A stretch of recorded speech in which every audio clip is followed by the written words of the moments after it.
Ce bulletin d'information vous est présenté par les Caisses Desjardins de la région de Portneuf qui sont fiers de mettre en valeur les initiatives des gens d'ici. Nous sommes le jeudi 4 avril 2019. Ici Michel Beausoleil. Voici votre téléjournal communautaire.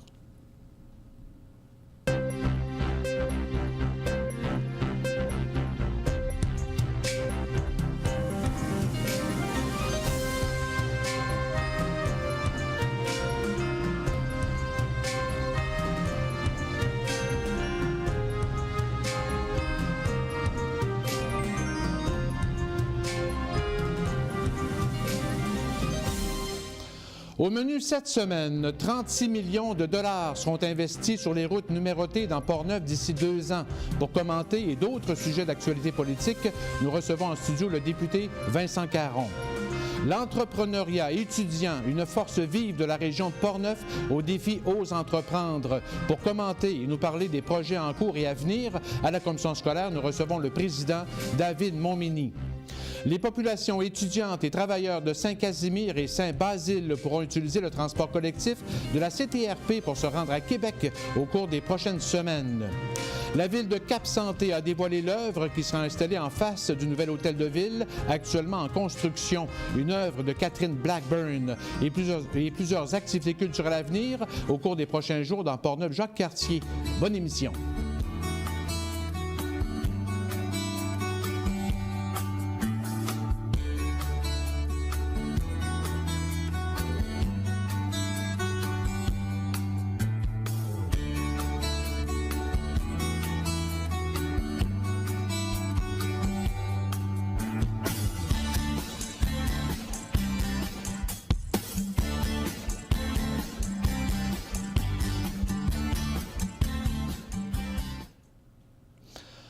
Tout d'abord, coup d'œil sur l'état de la rivière Sainte-Anne au centre-ville de Saint-Raymond. L'appel Araignée a réalisé son objectif la semaine dernière de créer un chenal sur la rivière à partir du débarcadère de la rue Saint-Hubert jusqu'au pont Chaléfour et entre les deux ponts. Depuis ce jeudi après-midi 4 avril, un nouveau véhicule amphibie est utilisé pour briser la glace à partir du pont Tessier jusqu'au barrage de l'Estacade. L'intervention de l'appel amphibie, communément appelé la grenouille, est aussi prévue, mais le moment reste à être déterminé.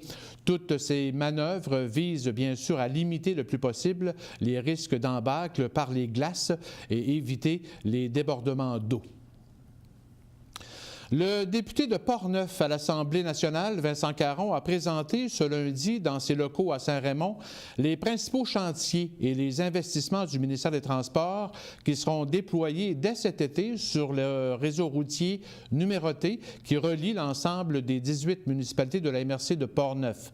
Le député était accompagné du directeur régional au ministère des Transports, Luc Tremblay, et Catherine Martineau, directrice à la coordination et relations avec le milieu. Plusieurs maires, conseillers ou directeurs généraux avaient accepté l'invitation. Globalement, un investissement d'environ 36 millions de dollars sera réparti principalement dans quelques 25 projets qui se réaliseront d'ici les 2 prochaines saisons d'été jusqu'en 2020. Essentiellement près du fleuve, dans Portneuf, des travaux se réaliseront sur l'autoroute 40 dans les 2 directions à l'est de la route 363 à Deschambault-Grondines, de même que sur la route 138 à Deschambault-Grondines, Donnacona et un 5 km à Neuville. Du côté de Neuville, une nouvelle technologie sera utilisée. À Saint-Basile, une partie du boulevard du Centenaire sera reconstruite. Ponceau et pont Borgia à Rivière-à-Pierre, pont à Lac-Sergent et stabilisation du talus sur les berges de la rivière Sainte-Anne à Chute-Panay à Saint-Raymond, de même que sur la rue Notre-Dame à Saint-Casimir. À Saint-Léonard de Portneuf, des travaux sont prévus sur le pont du rang Saint-Jean-Baptiste et certains ponceaux, en plus d'un pont à Saint-Ubalde. Finalement, à Saint-Raymond, un feu clignotant sera installé à l'intersection du Grand Rang et du rang de la Montagne, de l'asphaltage sur la rue Saint-Joseph et sur la Grande Ligne, en plus de la reconstruction du pont situé sur l'avenue Saint-Jacques, route 367, en fait, à l'est du bras du nord de la rivière Sainte-Anne. Voici d'autres chantiers prévus.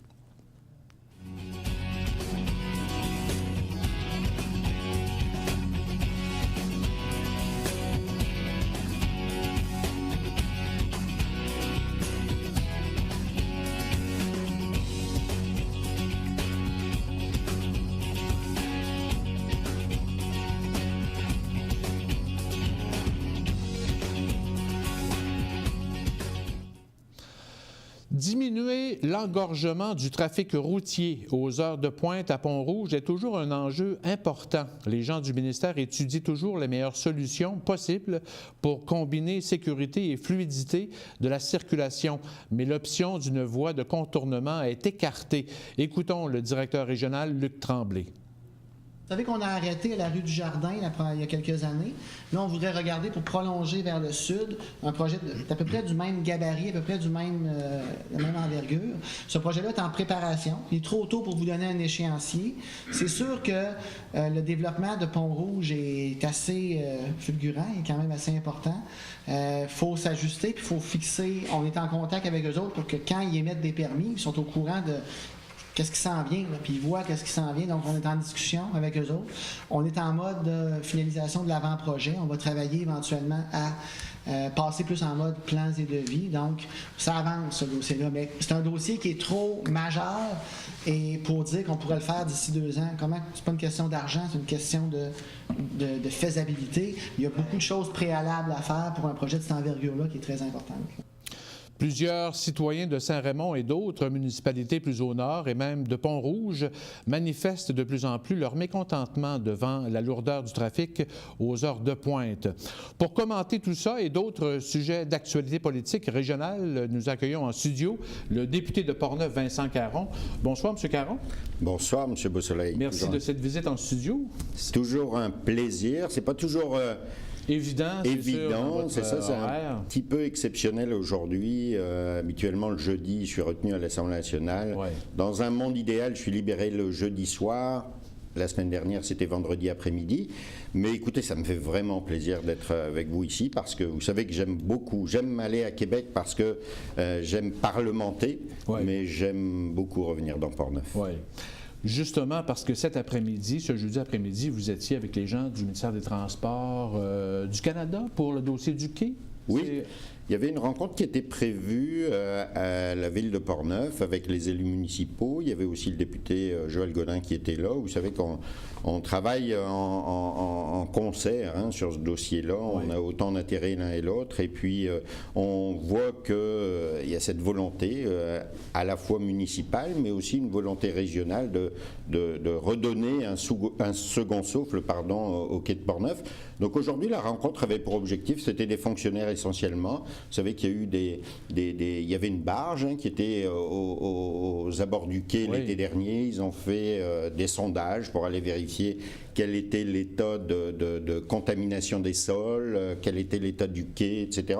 Donc c'était cette présentation qui avait lieu aujourd'hui à Portneuf. Oui. Prochaines étapes dans ce dossier? Prochaines étapes dans ce dossier, bien, les fonctionnaires veulent connaître réellement quels sont les projets que la ville pourrait envisager pour donner une nouvelle vie donc, au quai de Portneuf. Okay. Tout ça, il faut le quantifier, mais on a bien vu qu'il y avait une volonté du gouvernement fédéral à collaborer pour faire en sorte que ce transfert, s'il y a lieu, du quai vers la municipalité, eh bien, se fasse harmonieusement. Nous, en tant que gouvernement du Québec, on est là essentiellement pour 2 choses. Il y a le ministère de l'Environnement qui veille au grain, j'allais dire, pour s'assurer que les travaux qui vont être faits et de décontamination et des nouveaux travaux eh bien, soient conformes à nos exigences. Mais aussi, nous, on veut s'assurer que ce ne soit pas un cadeau de grec qui soit confié à la ville de Portneuf parce qu'on sait très bien qu'ultimement, ce seraient les Portneuviens qui devraient payer ça. Donc, on a ce rôle de conciliateur avec le ministère de l'Environnement et Transport Canada, mais aussi ce rôle de vigilance et pour s'assurer donc que le cadeau soit pas un cadeau empoisonné finalement. Mais la volonté de la municipalité est là. Je pense qu'il y a aussi un consensus qui est en train de se créer à l'échelle de la MRC pour convenir que c'est une structure qui devrait être plus considérée comme une structure régionale. Donc c'est un dossier qui chemine bien. Je vous avoue que ne pensons pas que tout ça va se concrétiser l'an prochain. Ça va prendre encore un peu de temps, mais la volonté est là. Revenons, M. Caron, sur en fait l'annonce au ministère des Transports justement lundi, mais particulièrement du côté de Pont-Rouge, parce que on sent un peu de grogne là, dans certaines municipalités autour, même de Pont-Rougeois. C'est écarté complètement le dossier du contournement ou Non, et puis je vous remercie de m'amener sur cette voie, si j'allais dire, mais c'est pas écarté complètement. Mais on regarde la situation aujourd'hui. Si on traverse Pont-Rouge, c'est vrai qu'aux heures d'affluence, notamment sortie des écoles, on a un encombrement sur la circulation. C'est évalué à entre 25 minutes lorsque ça va bien, jusqu'à 40 à 45 minutes, vraiment si la situation pose problème. Donc là, pour l'instant, avec le ministère, on évalue quels sont... c'est une histoire d'argent, bien entendu, à chaque fois. Ouais. Donc est-ce que ça vaudrait la peine d'investir pour l'instant sur une voie de contournement ? On pense que pour l'instant, on n'est pas rendu là. En revanche, donc ça c'est aujourd'hui en 2009, mais on le sait que, puis on le voyait dans les chiffres récents, du nombre de résidences qui se construisent ici à Saint-Raymond, on voit l'opération Séduction qui est menée à Rivière-à-Pierre, donc moi j'espère que tout le Nord va continuer à se développer comme ça, et fatalement on va se retrouver face à une situation qui va s'amplifier à Pont-Rouge, parce qu'il va y avoir... Comme à Sainte-Catherine aussi. Comme à Sainte-Catherine, absolument. Donc c'est pas écarté, c'est écarté en 2019, ça ne veut pas dire que... D'ailleurs, cet enjeu-là figure parmi les enjeux prioritaires identifiés à la capitale nationale. Donc cet enjeu-là est identifié, mais c'est sûr qu'on ne commencera pas des travaux de voie de contournement là maintenant. On va essayer de trouver des solutions alternatives pour l'instant. Mais je ne vous cache pas que d'ici une dizaine d'années, où je ne connais pas l'échéance, je vous dis 10 ans, mais d'ici quelques années, il va falloir se rendre à l'évidence et il va falloir faire quelque chose. Ouais. Donc, ça ne veut pas dire que le projet est écarté absolument, ça veut dire que pour l'instant, on songe plutôt à des solutions alternatives. Oui, parce qu'il y a quand même le trafic lourd aussi. Il y a de nouvelles industries qui s'installent dans le nouveau parc industriel à Saint-Raymond, entre autres. C'est une autre aussi donnée importante. Quand même. Il faut prendre en considération le développement économique, en effet. Et puis, si on veut accompagner le parc industriel ici à se développer, il ne faut pas qu'il y ait des irritants tels que ceux-là. Maintenant, moi, j'entends aussi, oui, il y a probablement des gens à Pont-Rouge qui subissent finalement ces désagréments, mais j'entends aussi la parole du maire de Pont-Rouge, de certains élus, de certains citoyens, de certains commerçants, qui se disent, nous, on ne voudrait pas non plus que Pont-Rouge soit oublié dans l'esprit des gens et que nos commerces payent les pots cassés d'une voie de contournement. Donc il faut agir il faut à la fois être vigilant, il faut être attentif aux besoins et du Nord, du comté de Portneuf, mais aux besoins de la ville de Pont-Rouge. Donc c'est pour ça que je pense qu'il faut ne pas agir avec précipitation, bien imaginer quels sont tous les scénarios possibles et puis continuer de travailler pour éviter le maximum de désagréments pour les usagers. J'aimerais qu'on revienne sur le budget, en fait, que le gouvernement a annoncé il y a 2 semaines à peu près. Comment vous avez... quel est votre regard, justement, de ce budget-là par rapport aux préoccupations de Portneuf? Mais déjà, c'est un regard de fierté. Vous savez, quand un gouvernement présente un budget, c'est un grand jour. C'est comme une naissance, comme si un enfant arrivait chaque année. Donc, on a, nous, en tant que députés, des briefings avant qui nous expliquent un petit peu quels seront les grands axes du budget. Et puis, quand le budget est déposé, là, on découvre un petit peu, à la manière de tout le monde, là, on découvre plus de détails dans ce budget. Donc là, pour l'instant, il y a les grandes lignes qui ont été identifiées. Et puis, on va entrer très prochainement dans ce qu'on appelle les études de crédit. Donc ça va être la déclinaison, finalement, dans les ministères, des gestes qu'on veut poser concrètement. Mais on a été élu avec des engagements, bien entendu. Le premier engagement, c'était de remettre de l'argent au fur et à mesure dans le portefeuille des familles. Mais l'enjeu numéro 1 qu'a souvent évoqué notre Premier ministre, c'était l'éducation. Donc les budgets en éducation et en santé augmentent un peu plus de 5% par rapport au budget qui était consacré dans les années précédentes. Et puis il y a aussi cette notion d'environnement, et puis le Premier ministre le disait lors de son discours inaugural, l'environnement n'a pas pris assez de place finalement dans la campagne électorale. Donc on prévoit aussi des sommes conséquentes sur 6 ans pour lutter contre les changements climatiques. Tout à l'heure vous me parliez de déclinaison dans Portneuf par exemple. Si je prends le dossier environnement, eh bien, je vois qu'il y a des sommes qui sont consacrées à la modernisation des centres de gestion de matières résiduelles. Par exemple, il y a des montants qui sont consacrés au projet de biomasse. Et ici, dans Portneuf, on a la régie des matières résiduelles. J'en ai parlé. D'ailleurs, pendant que je lisais le budget, je ne vous cacherai rien, j'envoyais une capture d'écran au préfet en lui disant, regarde, il y a de l'argent qui est disponible pour moderniser notre centre de tri ici. Concernant la biomasse, eh bien là, on a aussi une expertise, notamment dans l'ouest de Portneuf. Donc, moi, j'invite les gens à déposer des projets dans ce domaine-là.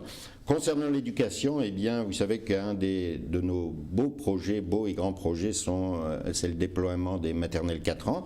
Donc, il va falloir aussi y accorder des budgets. On sait aussi que nos écoles, et dans Portneuf particulièrement, certaines écoles peuvent avoir besoin d'un peu plus d'amour, parce que nos bâtis se vieillissent, et puis on a la situation, l'agrandissement. On parlait tout à l'heure de Pont-Rouge avec la voie de la circulation routière, mais Pont-Rouge fait face aussi à une autre problématique, c'est le fait qu'on arrive à la saturation dans les écoles. Donc j'ai bien hâte de pouvoir décortiquer tout ça, et puis je sais que le président de la commission scolaire me succède après, et de pouvoir l'appeler d'ici quelques semaines pour lui donner des bonnes nouvelles en lui disant, regarde, il y a tel et tel projet qui ont été retenus. Oui. Au niveau de la santé, tout semble bien fonctionner, en tout cas au niveau des nouveaux services de l'hôpital, ça semble... Nous, on est très vigilants, et l'équipe au bureau est sans cesse en contact avec le directeur régional, M. Delamarre, mais moi-même, je parle aussi à la ministre pour m'assurer que tous les engagements qui avaient été pris il y a quelques mois vont être respectés. J'en ai l'assurance, et puis on me dit que les délais qui avaient été indiqués vont être absolument respectés aussi. Donc, de ce côté-là, j'allais dire que tout va bien. Il y a une préoccupation dans Portneuf qui est toujours l'accessibilité aux médecins de famille. Oui. Ça, c'est un dossier sur lequel je travaille beaucoup. Je rencontre d'ailleurs demain matin à l'hôtel de ville le comité santé de l'ensemble de Portneuf.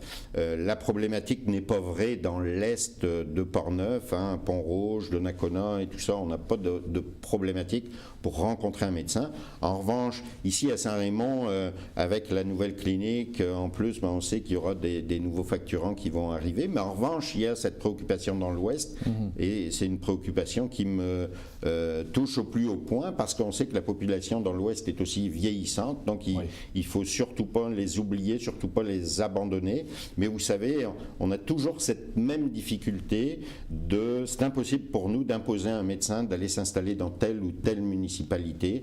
On peut dire, vous irez dans le nord-ouest de Portneuf, mais pas exiger que ce sera dans telle et telle municipalité.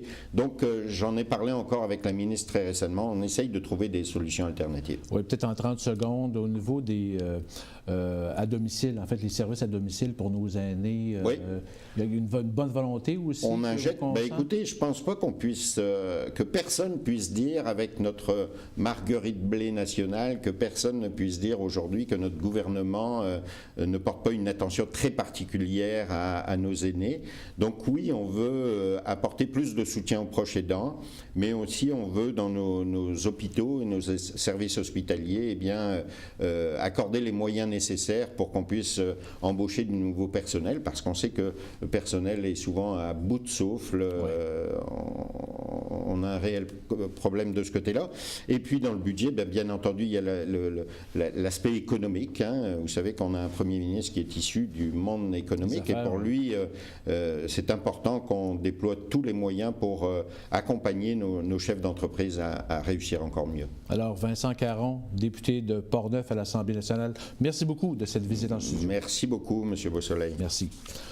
Ce mercredi soir, 3 avril, au Centre multifonctionnel de Saint-Raymond, se tenait le gala du défi Ose entreprendre dans la MRC de Portneuf. Cette soirée vise à récompenser les meilleurs projets d'entreprise qui émergent du milieu scolaire et civil dans Portneuf. Les gagnants se retrouvent automatiquement candidats pour la région de la capitale nationale. La version provinciale du concours se tiendra le 12 juin au Palais Montcalm à Québec. Cette 21e édition dans Portneuf se tenait sous la présidence de l'honneur de Charles Lessard, propriétaire de l'entreprise au chalet en Boiron de Sainte-Christine d'Auvergne. Il faut dire que la MRC de Portneuf se démarque particulièrement depuis plusieurs années dans ce concours pan-québécois pour son entrepreneuriat étudiant. Plusieurs bons projets de Portneuf ont conquis la scène provinciale. Pour cette 21e édition, on compte une participation record de 56 projets provenant du secteur scolaire. 11 projets ont été déposés au volet création d'entreprise. Ainsi, l'atelier des chouettes de l'école Sainte-Marie à Saint-Marc-des-Carrières a remporté les honneurs de la catégorie primaire premier cycle. Au primaire deuxième cycle, c'est le projet Survie Expert de l'école de la Grande-Vallée à Saint-Raymond qui est sorti gagnant. Le projet Les soupes sèches à la soupe de l'école Sainte-Marie à Saint-Marc-des-Carrières a obtenu le coup de cœur dans la même catégorie. Et le projet intitulé Les donneurs de joie de l'école des Trois Sources à Saint-Basile a reçu le prix Rayonnement. Au primaire troisième cycle, le projet Les bouchées de bonheur de l'école Personnage Pavillon Saint-Charles à Pont-Rouge est sorti gagnant. Au niveau secondaire, le projet intitulé Une tablette de plus pour mon casier est gagnant du secondaire premier cycle. Les pots de la serre de l'école secondaire Saint-Marc est sorti gagnant du secondaire deuxième cycle. Le projet Les accros du bistrot du centre de formation des adultes de Donnacona a remporté les honneurs de la catégorie éducation des adultes. Et dans la catégorie secondaire, adaptation scolaire, le gagnant est le projet intitulé H+E égale pour des horizons plus écolos. Et finalement, le projet haut-parleur de l'école secondaire Louis Jobin, aussi en adaptation scolaire, a obtenu un prix coup de cœur. Dans la catégorie création d'entreprise, on retrouve 11 nouvelles entreprises réparties dans les 5 catégories. Brasserie La Fosse à Donnacona et l'entreprise Deux Sœurs et compagnie à Neuville dans la catégorie bioalimentaire. Les entreprises Custom de Saint-Tubal de la saucisserie à Donnacona et les productions Complices à Saint-Marc-des-Carrières dans la catégorie commerce. Les entreprises Art Design Marie-Louise incorporées à la ville de Portneuf et Équipement Road Loft à l'Axe-Sergent dans la catégorie exploitation, transformation et production.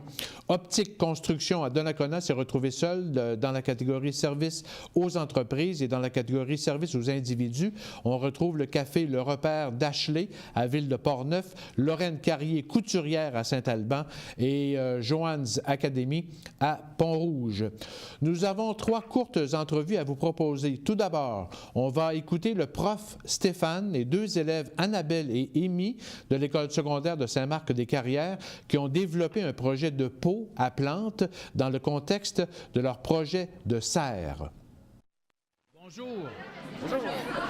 Tout d'abord, le projet Les pots de la serre de l'école à Saint-Marc, d'où vient cette idée justement de créer ce genre de projet? D'où vient cette idée? Qui a parti cette idée-là? C'est votre professeur. Oui, on avait... Alors Stéphane? Oui, on avait un groupe d'élèves qui ont participé à la création de la serre à l'ESSM. Puis on avait un besoin d'identifier nos pots pour faire de la publicité en même temps. Puis on a eu une brillante idée dans notre cours de codage informatique de se procurer une imprimante 3D qu'on a fabriquée. Annabelle, entre autres, et Amy ont fabriqué les pots avec des logiciels informatiques. Puis on a réussi à faire de superbes pots en 3D. Oui. Parle-nous justement du travail que tu as accompli pour réaliser ça. À l'ordi. À l'ordi avec un logiciel 3D. C'est pas mal ça. Est-ce que c'était la première fois que tu utilisais justement un logiciel 3D? Oui. Et comment tu as trouvé ça justement? Est-ce que c'était facile, plus ou moins? J'ai eu quelques difficultés à comparer les autres, mais c'était le fun. Oui. Et comment ça se fait justement avec le logiciel et comment on arrive à fabriquer un pot? Comment on fait? Dans le fond, on utilise des formes basiques comme le cylindre ou le carré pour que ça donne ça. Là. C'est un peu difficile, mais avec des formes de base. C'est un regroupement de formes géométriques qu'on emboîte. C'est toutes des cônes, un dans l'autre, qu'on enlève, qu'on rajoute, puis avec du texte. Puis c'est avec essai-erreur qu'on a fonctionné. Donc moi aussi, c'était tout nouveau pour moi. Donc avec essai-erreur, ils ont fait des pots magnifiques. Je suis très content. De différents formats, en fait. Est-ce que vous avez plusieurs formats? Oui. Combien à peu près? On est rendu à 3. Vous êtes rendu à 3 formats et différentes couleurs aussi? Oui. Quelle couleur? Il y en a pas mal. Il y en a beaucoup? On a un beau blanc ici au soleil, il change de couleur. C'est ça. On a du plastique bien intéressant. Et qu'est-ce qu'on fait justement avec ces pots-là là, maintenant? Pousser des plantes. Puis on les vend. Vous les vendez aussi? Ça, c'est l'aspect entrepreneurial. Comment vous vendez ça? Comment vous organisez justement la vente? On fonctionne selon la formule de consignation. Donc, lorsqu'ils viennent acheter un plant, donc ils se procurent en consignation un pot. Comme celui-ci, c'est 4 $ de mémoire. Donc, ils achètent le plant, 1 ou 2 $ le plant, plus la consignation l'année suivante, lorsqu'ils reviennent. Bien, le pot, ils l'ont déjà. Donc, ça coûte moins cher. Puis ceux qui veulent le garder, bien, ils s'en procurent d'autres, tout simplement.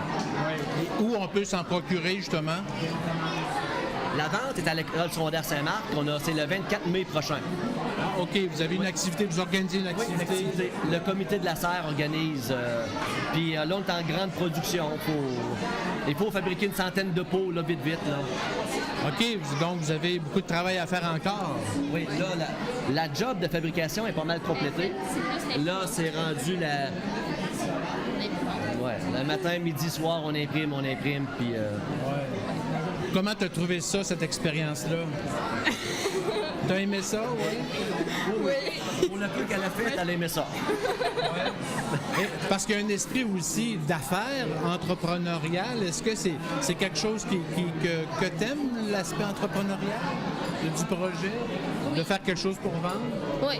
Parce que c'est pour une fois à l'école, on fait quelque chose qui finalement, c'est la réalité. Là, c'est pas juste pour avoir des notes, c'est parce que ça va servir. Ben alors, merci beaucoup et félicitations pour ce projet. Merci.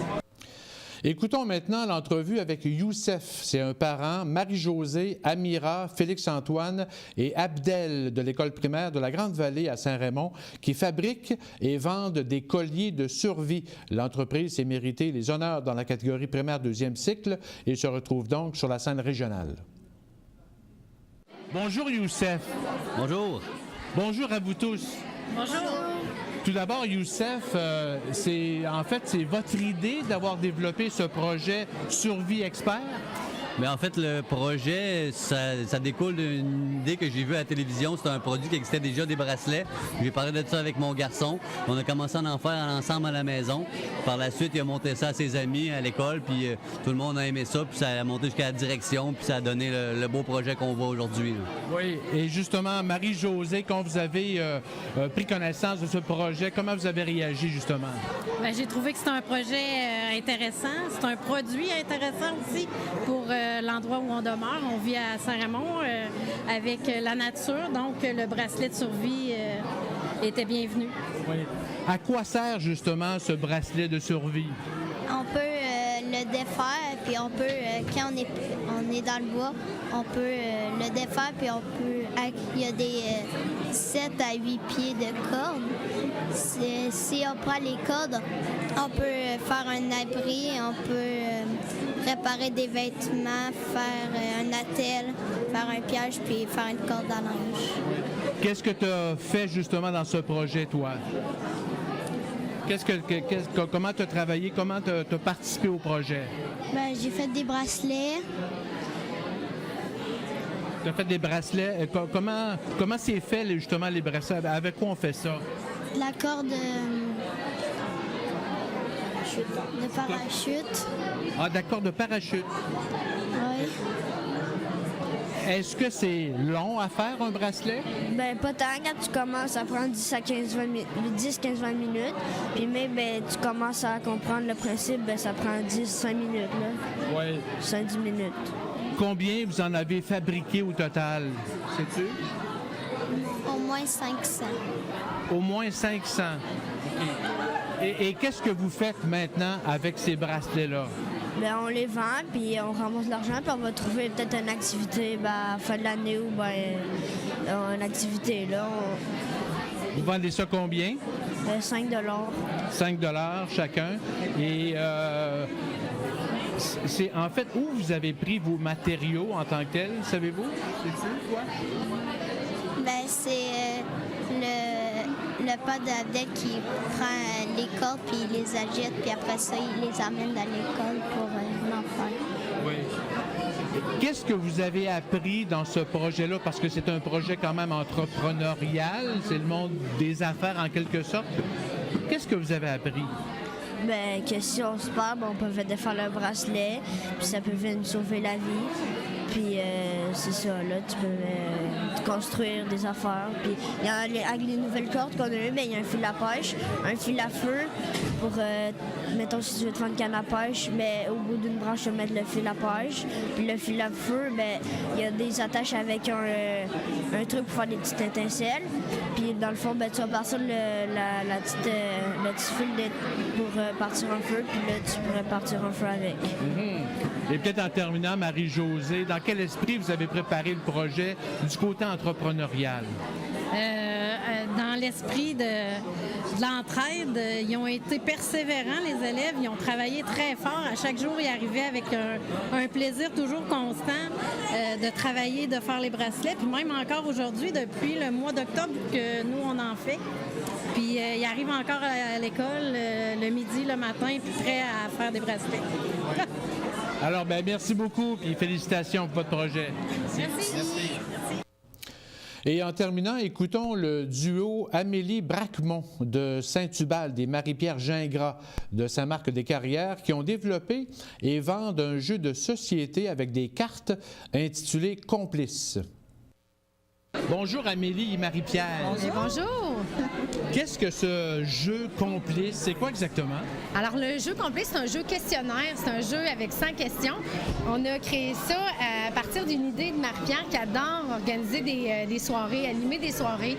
Elle écrivait toujours des petites questions. Puis un jour, j'étais chez elle, je jouais avec elle. Puis là, je me suis dit, mais Marie, il faut prendre ce jeu-là et le pousser plus loin. On doit essayer de le mettre en tablette. On doit essayer de le partager à tout le monde.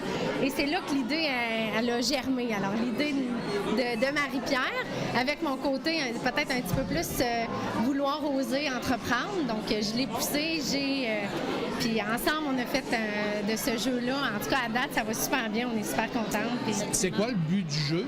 C'est de savoir, de connaître si on est complice, si les gens sont complices entre eux. Mais la complicité, c'est quoi? Donc, dans le fond, on pose une question du genre qui de vous deux est le plus patient au volant. Donc, en équipe, on doit déterminer est-ce que c'est moi qui est le plus patient ou c'est elle, de façon secrète. Et pour avoir la complicité, c'est qu'on doit avoir déterminé la même personne. Alors, on a des questions pour adultes, on a des questions juste pour filles, pour des soirées de filles. On a des questions aussi pour les enfants. Donc, les enfants peuvent jouer pour des soirées, des fêtes d'amis. On peut jouer à ce jeu-là.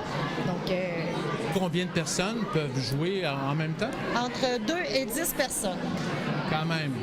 Enfants aussi et adultes? Oui, comme je vous dis, là, si on a des enfants, on va prendre les cartes qui sont jaunes, qui sont vraiment attitrées enfants. Puis si on joue en adulte, on prend adulte. Juste filles, on va prendre les parties, on va inclure les questions de filles. Combien de temps vous avez pris justement pour réaliser ce projet? Ça l'a pris quand même environ 2 ans et on est super contente du résultat. C'est la première fois que vous travaillez ensemble, que vous faites équipe pour ce genre de projet-là? On se connaît depuis longtemps, mais c'est la première fois qu'on fait un gros projet comme ça ensemble. On a plein de points en commun. On a deux chums qui ont joué au hockey longtemps. On est 2 personnes qui travaillent dans le domaine de l'éducation. On a les 2 des 3 enfants. Donc, on a beaucoup de points en commun. Donc, on s'est rejoints là-dedans. Puis, comme elle dit, ça fait 2 ans qu'on travaille sur l'élaboration des questions, la correction, trouver l'infographe pour faire le logo, faire la boîte, le design de la boîte. Puis après, ça a été toute la promotion, vendre le produit. La commercialisation, justement, tout ça. Nous sommes présentement en vente dans les commerces, dans les boutiques imaginaires, dans les boutiques Benjo, dans plusieurs Jean Coutu et Family Prix. Il y a différentes pharmacies, Trois-Rivières, Québec, Saint-Raymond, Pont-Rouge. Quand même, vous avez réussi justement à faire grandir votre projet. Puis je vous dirais qu'on les a reçus le 1er mars, lors de la soirée de la femme ici.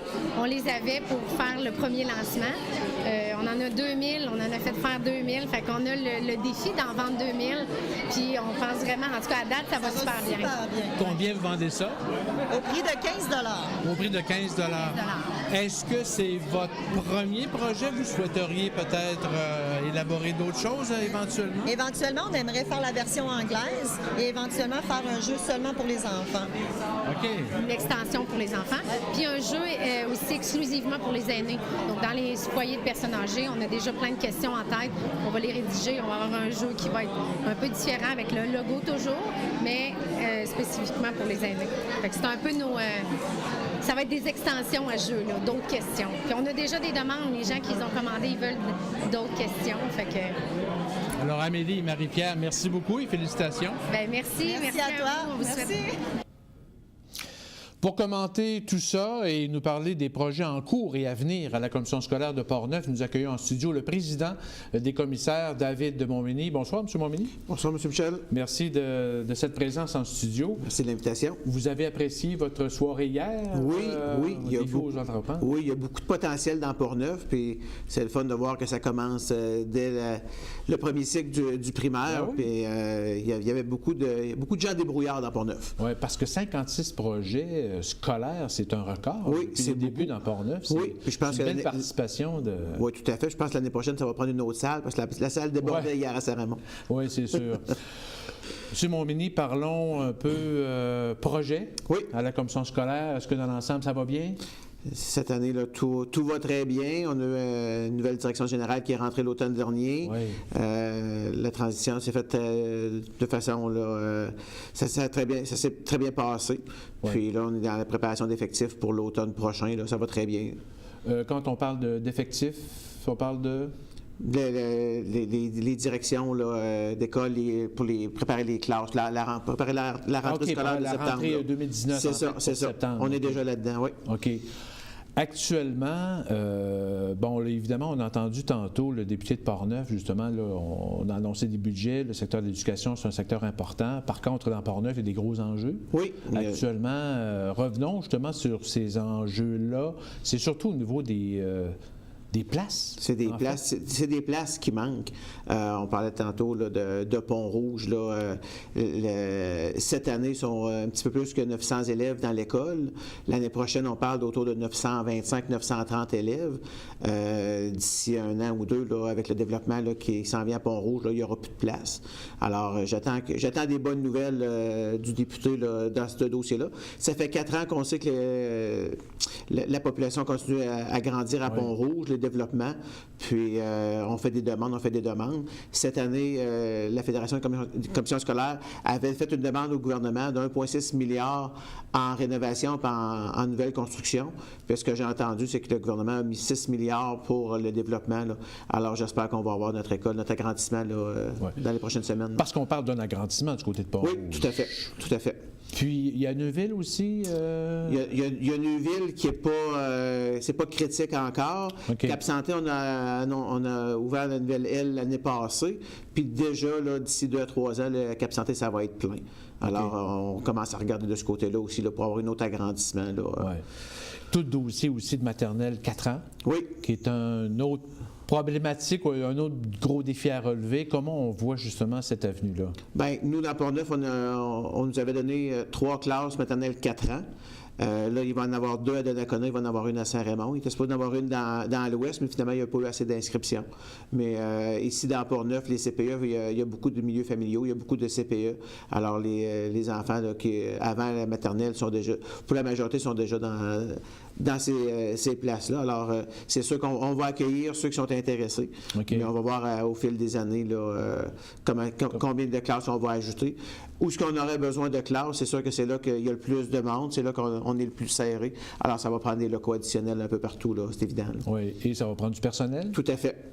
Ça, où en êtes-vous à la commission scolaire dans le cadre de la pénurie de main-d'œuvre, autant dans le secteur de la santé ou tout ça? Est-ce que ça va bien du côté des enseignants, enseignantes et les professionnels? Les bassins sont pratiquement vides. Il n'y a pas beaucoup de... Il n'y a pas beaucoup de lousse, comme on pourrait dire, là, mais il n'y a pas de manque à nulle part. Il n'y a pas de manque jusqu'à maintenant? Non, c'est les côté enseignant, côté remplaçant, suppléance, direction, là, tout est comblé pas mal partout. Là. C'est sûr qu'on est toujours en embauche avec les besoins futurs, là, mais on se débrouille tant bien que mal. Là. Okay. Puis on fait, pour le côté de psychologie, là, on fait affaire aussi avec le secteur privé pour nous donner un coup de main aussi. Là. OK. Pour la psychologie, en fait, pour le service de psychologie. C'est ça. Orthophonie et des services professionnels qui entourent les élèves aussi, est-ce que vous avez... Ils sont très occupés. J'imagine. Ils sont très occupés. C'est sûr qu'il y a des postes d'orthophonie, je pense, qui est ouvert à la commission scolaire. Là, puis il y a du travail pour plus, mais on est capable de... On suffit à la tâche. La broue dans le toupette, mais on rend le service qu'il faut rendre. Quels sont les autres projets qui sont urgents ou prioritaires à la commission scolaire? Là? Bien, on parlait de maternelle 4 ans, on a des agrandissements à venir. À court, moyen terme, là, on a des rénovations qui s'en viennent. On a 5 millions de dollars de rénovations à faire dans la prochaine année. OK. Qui sont prévus? Qui sont prévus, que les soumissions sortent là, ces temps-ci, cette semaine-ci. Là.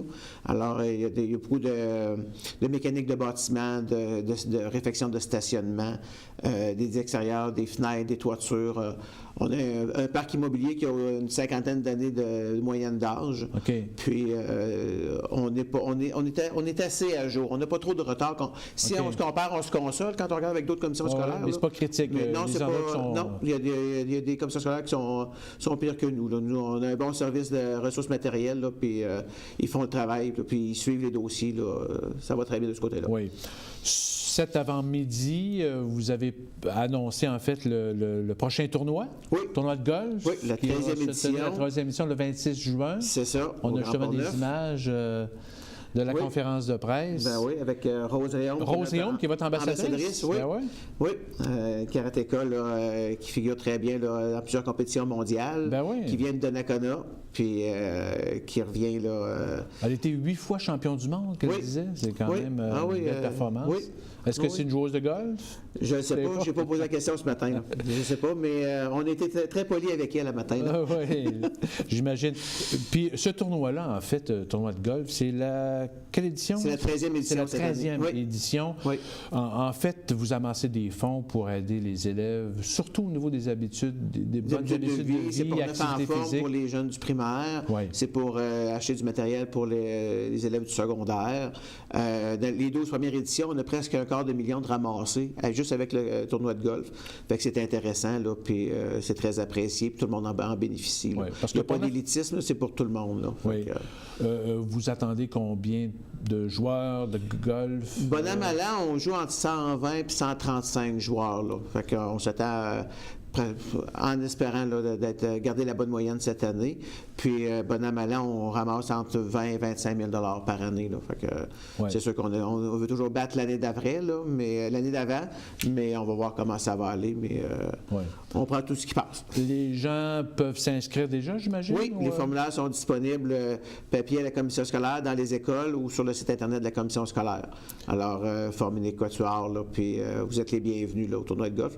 Puis, comme les dernières années, c'est toujours une journée qui fait excessivement beau et chaud. Ah oui? Vous êtes chanceux à ce niveau-là? Et ça se passe au Grand Port-Neuf, c'est ça. Saint-Basile ou Pont-Rouge? C'est ça. Je ne sais pas trop à quelque part entre les deux. Quelque part entre les deux. Alors, donc, c'est une invitation aux gens, aux golfeurs, donc le 26 juin. Ça, c'est un mercredi? C'est un mercredi. C'est un mercredi. Oui.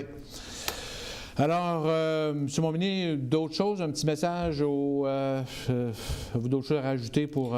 Bien, de mon côté, là, on s'occupe des élèves comme il faut, puis n'ayez crainte, nos directions, nos enseignants là, sont très bien équipés là, pour prendre soin des élèves et de leurs besoins. Oui. Et si des gens veulent travailler comme enseignants, à ce moment-là, on applique chez vous, j'imagine? C'est ça. Le ministre Robert, j'ai vu avoir des enseignants. On est toujours en besoin. C'est sûr qu'il y a particulièrement des hommes? Bien, c'est sûr qu'il n'y en a pas beaucoup. Ma fille a eu un professeur homme à un moment donné au primaire, puis ça fait toute une nouvelle dynamique, c'est différent, là, puis c'est toujours intéressant. Là. Mais on prend hommes et femmes sans problème. David Montminy, président de la commission scolaire de Portneuf, merci beaucoup de cette visite en studio. Les dirigeants de la Corporation de transport régional de Portneuf, la CTRP, ont dévoilé ce mercredi, juste avant un caucus des maires de la MRC de Portneuf à Cap-Santé, les nouveautés qui seront en vigueur dès le mois de mai prochain à la demande des municipalités de Saint-Casimir et de Saint-Basile et une bonification du budget de 39 500 $ adopté en novembre dernier par la MRC. Les étudiants ou les travailleurs de Saint-Basile et Saint-Casimir pourront utiliser le transport collectif pour se rendre quotidiennement à Québec. Maryse Perron, la directrice générale de la CTRP, nous décrit justement ces deux nouveautés. La première bonification, c'est la ligne 2, le déplacement du point de départ à Saint-Casimir. Donc, on partait de Saint-Marc-des-Carrières. Maintenant, à partir du 15 avril, on va partir du centre du noyau de la municipalité de Saint-Casimir. Ça ne dérange en rien le parcours qui était déjà fort utilisé de la ville de Saint-Marc. Tu me parles d'animation. Alors, on déplace le point d'arrêt qui va partir à 6h08 de Saint-Casimir. Il y a une belle petite animation, vous allez adorer. Et on s'en va effectuer l'arrêt à Saint-Marc-des-Carrières au Bravo Pizzeria sans modifier l'horaire, sans bousculer personne. Et les gens de Saint-Casimir, dorénavant, vont pouvoir, à partir de leur centre-ville, accéder à la ville de Québec quotidiennement du lundi au vendredi. L'horaire, c'est de Saint-Casimir, c'est de stationnement à l'hôtel de ville, 220 boulevard de la Montagne. C'est l'hôtel de ville a déplacé son stationnement incitatif pour le mettre chez eux. Ils nous ont offert de prendre leur stationnement. Et il va y avoir un abri aussi, ou leur escalier, pour que les gens puissent attendre à l'abri. 6h08 le départ. Le retour en fin de journée, ils vont arriver à Saint-Casimir à 18h32. La deuxième bonification, c'était pour Saint-Basile. On comprend qu'on ne pouvait pas déplacer la ligne 1 pour aller effectuer un arrêt au centre-ville sans tout modifier l'horaire. Il devenait impératif de créer une nouvelle ligne de rabattement de Saint-Basile vers Pont-Rouge pour prendre les gens au noyau, au cœur de la ville de Saint-Basile pour les amener à Pont-Rouge. Donc, la ligne 12 va être créée. C'est la ligne 12 Liaison Québec, donc de tous les matins, du lundi au vendredi, de Saint-Basile, 6h35. Elle va aller à Pont-Rouge, un minibus qui va faire une correspondance avec la ligne 1 sans perturber l'horaire de la ligne 1 pour que les gens de Saint-Basile, les étudiants ou les travailleurs puissent, sans utiliser leur voiture, atteindre Québec du lundi au vendredi. Et comme l'autre arrêt, la liaison va s'effectuer aussi au retour en fin de journée pour que les gens puissent arriver à Saint-Basile à 17h58, donc 18h. Rappelons que la Corporation de transport régional de Portneuf gère le transport collectif et le transport adapté. Dans la MRC de Portneuf, 2 autobus partent quotidiennement de Portneuf en direction de la gare d'autobus de Sainte-Foy, l'hôpital Laval ou l'Institut universitaire de cardiologie et de pneumologie, les cégeps sauf les Moilous, l'Université Laval, la colline parlementaire et le carré du Jouville.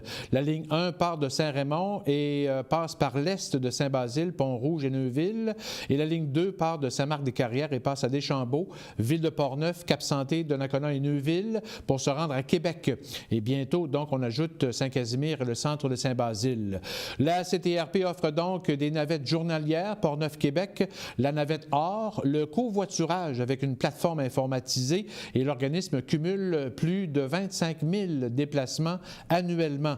Et en transport adapté, on compte 4 autobus adaptés pour les personnes handicapées, le taxi adapté pour les rendez-vous médicaux, pour plus de 23 000 déplacements annuellement.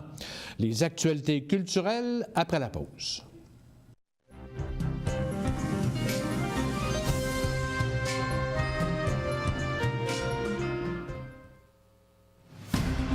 Ce bulletin d'information vous est présenté par les Caisses Desjardins de la région de Portneuf qui sont fiers de mettre en valeur les initiatives des gens d'ici.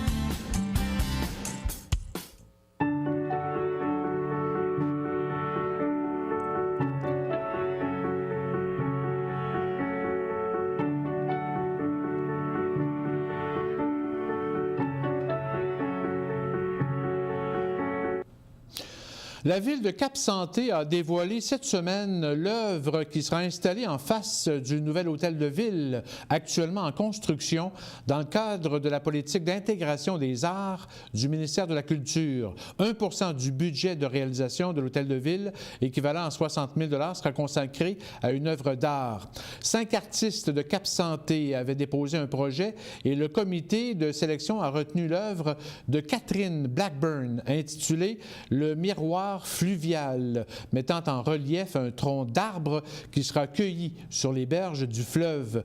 Catherine Blackburn, originaire de Sainte-Claire-de-Bellechasse, réside à Cap-Santé depuis 16 ans et offre ses services de designer. Elle nous décrit justement son œuvre. L'idée, c'est ça, c'est de trouver le tronc d'arbre. Ensuite de ça, on va le couper en deux. On va venir l'ouvrir pour donner l'effet miroir. Il va être surélevé sur un socle de pierre ou de pierre de granit ou de béton. Et puis, il va avoir une armature d'acier inoxydable là, qui va être sur les côtés, au centre et derrière pour venir le soutenir, qui va donner vraiment avec des courbes qui vont rappeler un peu les vagues. Donc, ma technique au pastel va vraiment servir pour tout habiller le tronc d'arbre. Tout le côté écorce, ça va être très coloré. Puis les deux façades à l'intérieur, je vais vous expliquer comme il faut tout le concept du dessin. Et le tout va être verni avec une finition au polyuréthane résistante aux intempéries. Et puis on va être capable aussi d'en ajouter au fil du temps pour la protéger. Donc dans la description de l'œuvre, si vous regardez, l'idée... Comme je vous disais, je trouve que je voulais vraiment représenter un peu la festivité, les citoyens de Cap-Santé. C'est sûr que le fleuve en fait partie avec l'église, la place de l'église. Alors, du côté du tronc, le tronc à droite, je voulais représenter, donc il y a toujours le fleuve et le coucher de soleil qui réunit les deux troncs. Et à droite, ça va être plus des festivités hivernales avec l'église, des maisonnettes du Noël d'antan et plusieurs personnages, visages festifs qui vont s'entrelacer. À gauche, on a un paysage, le même paysage en haut avec le fleuve. Et si on descend, il va y avoir une partie du vieux chemin et des personnages aussi, des visages qui vont s'entrelacer, mais plus estivales. Donc, c'était l'idée pour le dessin. Et c'est sûr que j'aimerais peut-être qu'on puisse reconnaître quelques personnages importants, influents de la ville de Cap-Santé à travers les personnages que je vais faire. Si tout se déroule bien, l'hôtel de ville et son œuvre d'art seront inaugurés en septembre prochain. Le Festival de films pour l'environnement a rendu publique la liste des films retenus pour sa 16e édition. Au total, 13 courts, moyens et longs métrages tournés aux 4 coins de la planète seront présentés du 22 au 28 avril à l'hôtel de ville de Saint-Casimir. 6 proviennent du Canada, dont l'Emprise Empire de Mick Landry, de Donnacona, un de Bénin, un de la Belgique, 3 de la France, un film de l'Espagne et un autre du Sénégal. Le Grand Prix Jacques Languirand, décerné par le jury, et le prix du public seront remis lors de la soirée du gala qui aura lieu à l'hôtel de ville de Saint-Casimir le samedi 27 avril à 19h30. Le prix de la Fondation David de Suzuki sera remis le vendredi 26 avril en soirée. Et vous pouvez consulter la programmation complète au www.ffpe.ca.